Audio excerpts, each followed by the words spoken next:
There's a moment, and you know exactly which one I'm talking about, when you walk through your front door after a long day and something in your chest just unclenches. Your shoulders drop, your jaw loosens. You didn't even realize you were holding your breath until you finally let it go. The world outside was loud, demanding, pulling at you from every direction, and now, suddenly, it's quiet. And in that quiet, you feel something strange, something almost forbidden. Relief. Not the kind of relief you feel after dodging a disaster. No, this is deeper. This is the relief of becoming yourself again, of peeling off the version of you that smiles at coworkers and nods at strangers and says, "I'm doing great," when you're not doing great at all. You step inside and it's like your entire nervous system exhales. The mask drops, the performance ends. And you think, quietly, almost guiltily, why does this feel more like living than anything I did out there today? And then immediately, you feel something else, a whisper, a judgment. Because the world has told you over and over that happy people are out there, at parties, at brunches, at networking events, surrounded by crowds, living loud, visible, social lives. And if you'd rather be home on a Friday night with a book or a blanket, or just the sound of rain against the window, well, maybe something's wrong with you. Maybe you're broken. Maybe you're hiding. But what if everything you've been told about that is a lie? What if the people who feel happiest at home aren't running from the world, but have simply stopped pretending the world is where they find themselves? What if they've discovered something that most people spend their whole lives chasing without ever catching, and it was inside their own four walls the entire time? Stay with me, because what I'm about to tell you isn't just about being introverted or liking solitude. It goes much, much deeper than that. This is about the architecture of your emotional life, about how your brain processes safety, meaning, identity, and peace. And by the end, you might realize that the place you've been quietly retreating to your whole life isn't a hiding spot. It's a fortress. Here's the first thing nobody talks about. Home isn't a place. It's a nervous system state.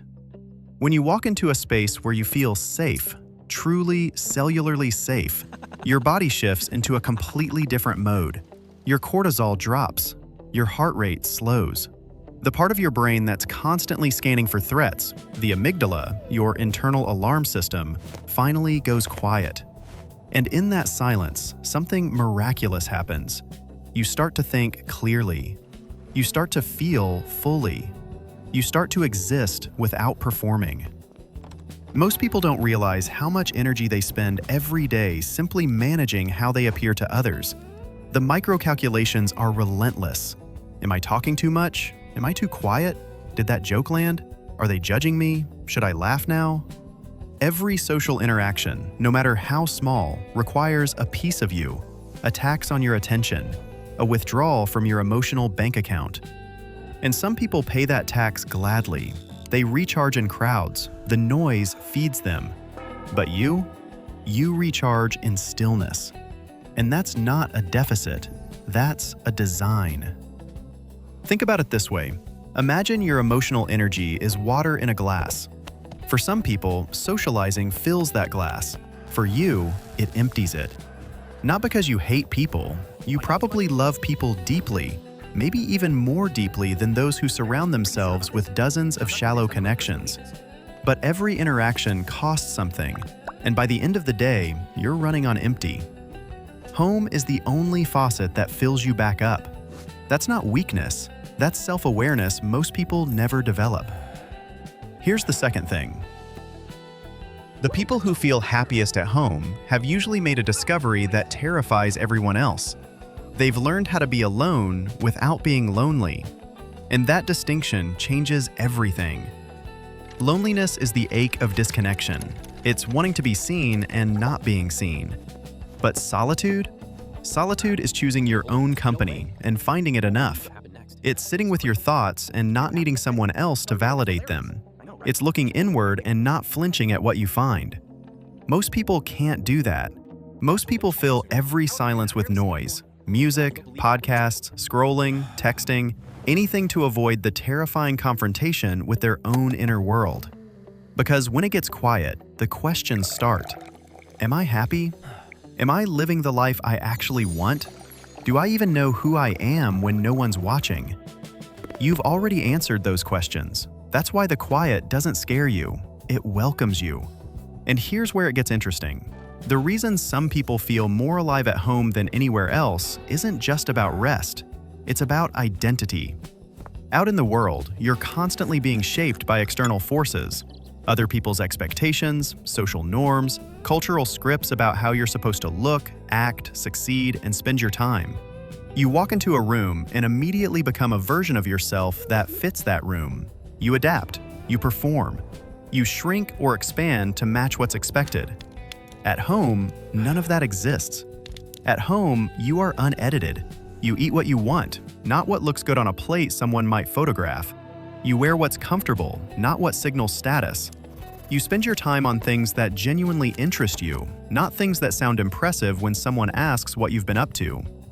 The version of you that exists at home, messy, quiet, curious, strange, real, is the closest thing to your true self that this world ever gets to see. And maybe that's why it feels so good. Because for once, you're not betraying yourself. There's a concept in psychology called the false self, a persona you construct to navigate social situations, to be accepted, to survive. Everyone has one. But for some people, the gap between their false self and their real self is enormous. They spend so much time performing that they lose contact with who they actually are. And the only place that gap closes, the only place the mask dissolves completely, is home. So when you feel that rush of peace walking through your door, you're not just relaxing, you're reuniting with yourself. Now, let me tell you something that might sting a little. The world doesn't reward this. The world rewards visibility, loudness, presence. The person who shows up to every event, who posts every experience, who fills every weekend with plans, that person is celebrated. They're called social and fun and full of life. Meanwhile, the person who chooses a quiet evening at home is called antisocial, or boring, or, and this one cuts the deepest, wasting their life. But think about what's actually happening. The person at the party is consuming experience. The person at home is processing it. The person in the crowd is collecting moments. The person in solitude is understanding them. One is skimming the surface of life at high speed.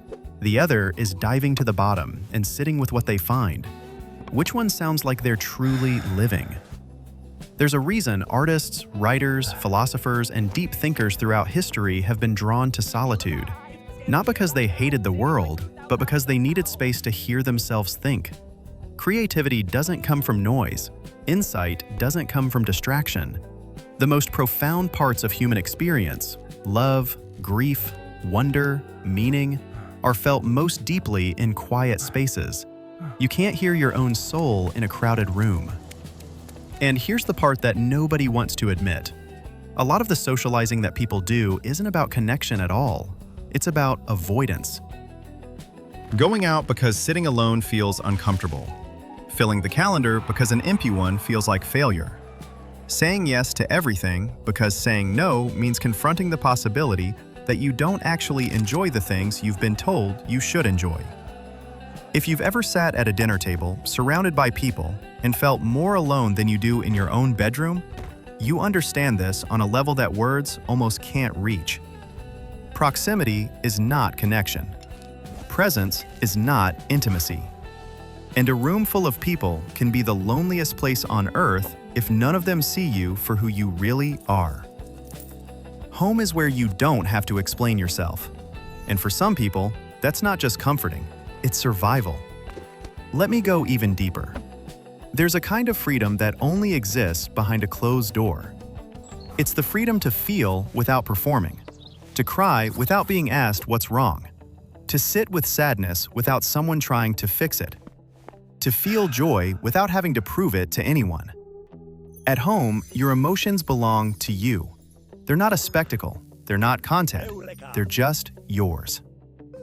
In a world that commodifies everything, your attention, your time, your image, even your grief. Having a space where nothing is for sale is radical. Your home is the last uncommodified space in your life. No one is watching, no one is measuring, no one is comparing. And in that rare, precious privacy, you get to do something almost no one does anymore. You get to simply exist. Not perform, not produce, not optimize, just be. And there's something else happening here that touches on something even bigger. The people who feel happiest at home often have a relationship with themselves that most people never build. They know their own rhythms. They know what feeds them and what drains them. They know the difference between what they want and what they've been told to want. That level of self-knowledge is rare, and it's threatening to a culture that profits from your dissatisfaction. Think about it. Every ad, every influencer, every social media algorithm is designed to make you feel like you're not enough as you are. You need this product. You need this experience. You need this lifestyle. You need to be out there, doing more, seeing more, being more. And the person who sits at home and says, "Actually, I'm good," that person is an act of quiet rebellion against an entire economy built on restlessness. Your contentment at home isn't laziness, it's resistance. You've figured out something that billion-dollar industries don't want you to know, that you don't need to go anywhere to feel whole, that the peace you're chasing isn't at the bottom of a plane ticket, or a bar tab, or a bucket list. It's in the kitchen at midnight, cooking something simple. It's in the corner of your couch with a book you've read 3 times. It's in the way sunlight moves across your wall in the afternoon when the house is perfectly still. These aren't small moments. These are the moments where life actually lands. And I want to say something directly to you right now. If you've ever felt guilty for not wanting to go out more, stop. If you've ever forced yourself to a party you didn't want to attend just to prove you're normal, you owe yourself an apology. If you've ever questioned whether your love of home makes you less alive than other people, let me be clear, it doesn't. You're not less alive, you're differently alive. And that difference might just be your greatest strength. Because the people who know how to be still know something the busy ones never learn. They know that happiness isn't something you chase, it's something you create, carefully, quietly, in the spaces where no one is watching.